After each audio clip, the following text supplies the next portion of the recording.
করলেন 80 গ্রাম গ্লুকোজ খেয়ে আবার অন্য ল্যাবে টেস্ট করলেন, সেখানেও রিপোর্ট এসেছে আপনারা দেখতে পেয়েছেন 114। তাই যদি কারো বডি 75 গ্রাম 80 গ্রাম গ্লুকোজ যদি সহ্য করতে পারে, তার মানে বুঝতে হবে যে তার ভাত মিষ্টি এগুলো কোনো ব্যাপারই না। আসসালামু আলাইকুম রহমতুল্লাহি বরকাতুহু। প্রিয় দর্শক, আমি পিস লাইব্রেরি ডায়াবেটিস সেন্টার থেকে এমডি আব্দুল কাইম বলছি। দর্শক, আজকে আপনাদের সামনে আরেকটি বিদায় ভিডিও নিয়ে উপস্থিত হয়েছি। সাধারণত আমরা আপনাদের সামনে যেসব ডকুমেন্টসগুলো নিয়ে উপস্থিত হয়েছি, সাধারণত এই জন্যই আমরা এতগুলো ডকুমেন্টস হাজির করার পরে আমরা বিদায় দিতে হচ্ছে। কারণটা হচ্ছে যে মানুষ সাধারণত মনে করে যে সুগার মানে সারা জীবন ওষুধ খাওয়ার রোগ। তো আলহামদুলিল্লাহ আমরা এটা প্রমাণ করে দিয়েছি, প্রচুর প্রমাণ আছে আমাদের কাছে। এখন তো আমরা সায়েন্টিফিকভাবে প্রমাণ করে দেখিয়ে দিচ্ছি যে সুগার ভালো হয় কিনা এবং ভালো হওয়া সম্ভব কিনা। তো এর উপরেও অনেক রিসার্চ রয়েছে। তো আজকে আমি আপনাদের সামনে, আমাদের পাশে বসে আছেন একজন পেশেন্ট, ওনার সঙ্গে আপনাদের আজকে পরিচয় করিয়ে দেবো। ভাই, আপনার নামটা? সাহাবুল হক।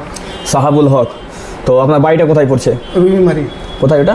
রুহিমারি, রতুয়া থানা। রতুয়া থানা মানে মালদা জেলা রতুয়া থানা, রুহিমারি, তাই তো? তো আপনি কি করেন? আমি ঠিকাদারি করেন, মানে বাইরে আপনি থাকেন তো নাকি? আচ্ছা আচ্ছা। তো আচ্ছা, আপনি আমাদের কাছে যে সমস্যা নিয়ে এসেছিলেন, তো এখন কতদিন আমাদের কাছে চিকিৎসা করিয়ে আপনি মানে ভালো হলেন? 2 মাস 27 দিন।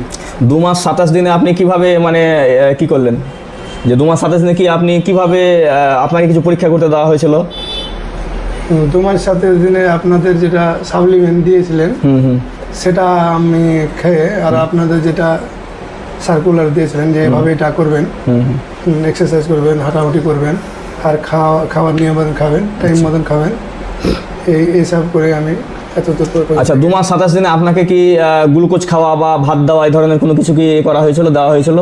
ভাত তো আপনি খাচ্ছেন এখন, ভাত খাচ্ছেন। এর আগে আপনাকে গ্লুকোজ খেয়েও রিপোর্ট করতে বলা হয়েছে। তো গ্লুকোজ খেয়ে রিপোর্ট করে আপনার কি হয়েছিল, কি রিপোর্ট এসেছিল আপনার মনে আছে? হ্যাঁ আছে। বলেন দেখি। আমি 75 গ্রাম গ্লুকোজ খেয়ে আমার 77 রিপোর্ট এসেছিল। 75 গ্রাম গ্লুকোজ খেয়ে মাত্র 77 রিপোর্ট? হ্যাঁ। আচ্ছা, আমার বিশ্বাস হচ্ছিল না যে এই লাইভে হয়তো কোনো সিস্টেম খারাপ আছে, বাবা আছে, এত কম কেন আসলো। আচ্ছা আচ্ছা। তাও আবার 3 দিন পরে আমি কিন্তু গ্লুকোজ 80 গ্রাম গ্লুকোজ খেয়ে অন্য একটা ভালো লাইভে যে রিপোর্ট করলাম, 114 পেলাম। তো প্রিয় দর্শক, উনি যেটা 80 গ্রাম গ্লুকোজ খেয়ে করেছেন সেটা হচ্ছে 114, দেখে নেন আপনারা। আর এর আগে উনি 75 গ্রাম গ্লুকোজ খেয়েছিলেন, সেখানে হয়েছিল মাত্র 70 না কত বললেন? 77। হ্যাঁ। তো উনি প্রথমে বিশ্বাস করতেই পারেননি যেটা হয় কি করে, আমি 75 গ্রাম গ্লুকোজ খেলাম, তারপরে মাত্র 77 রিপোর্ট আসছে।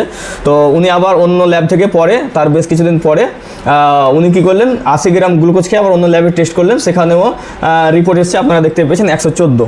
তাহলে এটা হচ্ছে গ্লুকোজ। তার মানে হচ্ছে যদি কারো বডি 75 গ্রাম 80 গ্রাম গ্লুকোজ যদি সহ্য করতে পারে, তার মানে বুঝতে হবে যে তার ভাত মিষ্টি এগুলো কোনো ব্যাপারই না। আচ্ছা, তারপরে আপনার কি কোলেস্টেরল, টিজির কি কোনো সমস্যা ছিল? না, টিজিটা আপনার বেড়েছিল মনে হচ্ছে না আগে? লিখা আমি তো দেখতে পাচ্ছি টিজির সমস্যা, আপনি বলেছেন টিজিটা আপনার বেশি ছিল। তারপরে আমি এই গ্লুকোজ খাওয়ার পরে আপনার নিয়মতে বা মানে শরীর দুর্বল যখন হলো, তখন আমি বেশি বেশি করে ভাত খেতে লাগলাম। আচ্ছা, মানে যতদূর ভাত খেতে পারি আর যতদূর রুটি খেতে পারি ওইভাবে খেয়েছিলাম। তারপরে একদিন আমি মিষ্টি দই খেলাম, চিনি মিষ্টি দই খেলাম। দই খাওয়ার পরে আমি রাত্রিবেলায় খেলাম, আবার সকালে কিন্তু ফাস্টিং রিপোর্টটা করলাম। আচ্ছা, ফাস্টিং রিপোর্ট করার পরে 102 আচ্ছা আমার আসলো। আচ্ছা আচ্ছা। তো প্রিয় দর্শক, সব মিলে তার রিপোর্ট যে প্রচুর ভালো, আলহামদুলিল্লাহ। আর এখন হ্যাঁ, এটা হচ্ছে আপনার ওই সেই রিপোর্টটার কথা বলছে, হ্যাঁ, যে ভাত মিষ্টি সমস্ত কিছু খেয়ে এই রিপোর্টটা ওনার হয়েছিল আর কি। তো তারপরে হচ্ছে কি আপনার টিজি যেটা আগে বেশি ছিল, এখন টিজি সম্পূর্ণ নর্মাল দেখতে পাচ্ছেন। হ্যাঁ, রিপোর্ট করা হয়েছে। তারপরে হচ্ছে এখানে অনেকেই হয়তো বলবেন যে HbA1c দেখতে চান। হ্যাঁ, তো আলহামদুলিল্লাহ HbA1c অনুযায়ী ওনার যে HbA1c হচ্ছে 4.60। হ্যাঁ, তার মানে HbA1cটা এত ভালো, আপনারা দেখতে পাচ্ছেন যে অ্যাভারেজ তার 85.32 ওনার সুগার ছিল। দেখুন HbA1c। কারণ এবার আসি তার ভিতরের কন্ডিশনগুলো, যে ওনার প্যানক্রিয়াসের অবস্থা, ওনার ইনসুলিনের অবস্থা, ওনার হোমায়ারের অবস্থা কীরকম আছে। তো এখানে হচ্ছে কি যে ওনার ভিটামিন D3 যেটা এখন পর্যন্ত কমই আছে। হ্যাঁ, ভিটামিন ডিটা আপনার এখনও পর্যন্ত কম আছে। হ্যাঁ, সুতরাং ভিটামিন ডিটা পূরণ করার জন্য যে আমাদের বলে দেওয়া পদ্ধতি বা সাপ্লিমেন্ট, হ্যাঁ, কিছু আপনাকে নিয়মগুলো ফলো করে ভিটামিন ডিটা আপনাকে সঠিক জায়গাতে নিয়ে আসতে হবে। আমরা বলি 80-90 আপনি নিয়ে আসবেন।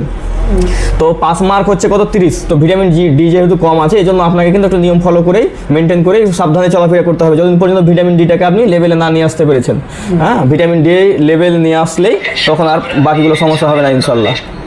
আচ্ছা, তারপরে হচ্ছে ওনার ফাস্টিং ব্লাড সুগার, এটা তো আপনার এর সঙ্গে হোমায়ার 91 এসছে, এখানে দেখতে পাচ্ছেন, এটা থাইরোকেয়ার থেকে করা।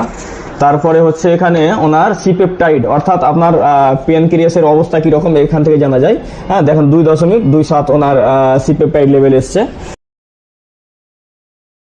ইনসুলিন ফাস্টিংটা 7.04 এসছে। ওনার বডিতে যথেষ্ট পরিমাণ ইনসুলিন তৈরি হচ্ছে, অসুবিধা নাই। আচ্ছা, হোমায়ারটা এই যে দেখেন, হোমায়ারটা 1.58। তো আমরা বলি যে হোমায়ারটা আরও কমাতে হবে, হোমায়ারটা 1 বা 1-এর নিচে থাকলে ভালো, তবে 1.58 মানে এটা ঠিক আছে, চলবে আর কি। হ্যাঁ, তবে আরেকটু কমলে মানে সেটা নিশ্চিত থাকা যায় আর কি। তো আলহামদুলিল্লাহ, তো আপনারা দেখলেন সব মিলিয়ে ওনার রিপোর্টগুলো দেখলেন, আমরা সাইন্টিফিকভাবে প্রমাণ করে আপনাদেরকে দেখালাম যে ওনার যা কন্ডিশন আলহামদুলিল্লাহ, তো ওনার কন্ডিশন আলহামদুলিল্লাহ খুব ভালো। হ্যাঁ, সুতরাং উনি যে 3 মাসের মধ্যে সুগার থেকে মুক্তি হয়ে বিদায় নিলেন আলহামদুলিল্লাহ। আপনি কিভাবে মানে আমাদের খবর পেলেন? ফেসবুকে আপনাদের ওই ভিডিওটা দেখেছিলাম। আচ্ছা, তো আপনার এখানে চিকিৎসা করার পরে আপনাকে বিভিন্ন কিছু এরকম বলছিল না? বিভিন্ন কথা বলে। আমার তো বাড়ির গ্রামের লোক, পয়সার লোকেরা জানে শরীর কেন শুকাচ্ছে, আচ্ছা, তোকে সুগার হয়ে গেল নাকি? আমি বলি আমাকে সুগার হয়নি, আমার কোনো সুগার হয়নি, আমার মোটাপা, আমার ওঠা বসাতে অসুবিধা, তার জন্য আমি এটা খেয়েছি। প্রিয় দর্শক, যেহেতু আমার করে আপনারা দেখতে পেলেন যে আমাদের রুগীর আলহামদুলিল্লাহ ভালো হয়, তো আমাদের যোগাযোগ নাম্বারটা শুধু আপনাকে বলে দিচ্ছি আপনাদেরকে। আমাদের যোগাযোগ নাম্বার হচ্ছে 9732624907। তো এই নাম্বারে আপনারা যোগাযোগ করবেন। হ্যাঁ, আজকের ভিডিও পর্যন্ত। আসসালামু আলাইকুম রহমতুল্লাহ।